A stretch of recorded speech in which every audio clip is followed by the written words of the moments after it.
never know how much I love her. The web-slinging superhero Spider-Man is back in one of the most anticipated movie releases of the year, Spider-Man 2.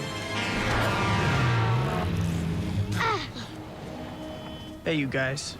No playing in the streets. Yes, Mr. Spider-Man. In Spider-Man 2, mild-mannered Peter Parker, played by actor Tobey Maguire, continues to face the challenges as he struggles to cope with his dual identity of the elusive superhero battling evil and his day-to-day life as a college student. Your character in this film, I guess, is, I suppose, almost to me like an adolescent moving into adulthood. Is that how you feel about this? Yeah, absolutely. I think so, and that's what one of the reasons I like these movies so much is that, you know, although Peter's dealing with extreme circumstances of dealing with,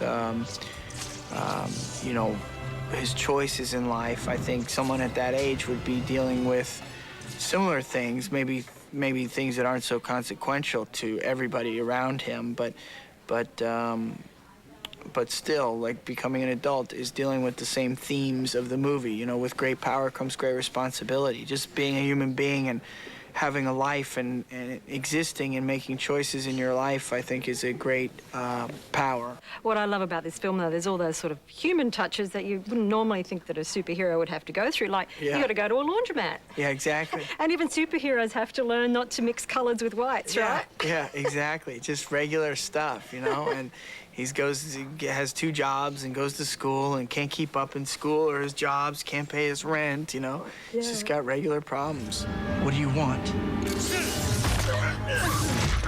I want you to find your friend, Spider-Man. This time around, Spider-Man has a dexterous new villain to battle, the multi-tentacled Doc Ock, played by British actor Alfred Molina. Now, your character takes the idea of helping hands a little far, don't you think?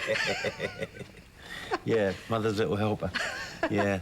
Well, it was an interesting premise, the idea of this character with these extra tentacles, and there were lots of jokes on the set about, you know, what on earth could you do with all these hands, you know, and I always said, well, it depended on whether you were wearing them during the week or at weekends. I know, because even the little tentacles have character. I mean, That's you're kind right. of talking to them, aren't you? Absolutely, absolutely. And that was something that Sam Raimi really wanted to develop right from the start. He wanted them to have personality, you know. Did you give them names? No. We did, yeah. Harry, Larry, Flo and Mo. In the sequel, actress Kirsten Dunst is back as Mary Jane, the flame-haired love of Spider-Man's alter ego, Peter Parker. Do you love me or not? I don't. I mean, the love story continues, but it does weave a tangled web. I know. It took me all morning to think of that one. Wow. Have you had coffee? Yeah, loads of it. Well, yeah. Wait, what was even the question? I forgot now. The love story between you and Peter Parker continues. I mean, like, there really isn't a relationship at the beginning of the movie. You know, he's barely there as a friend to her, so she's really the one who's like, you know, do you love me? You know, let's come on, man, you gotta make a decision here. But it's not all work for the young actors of Spider-Man.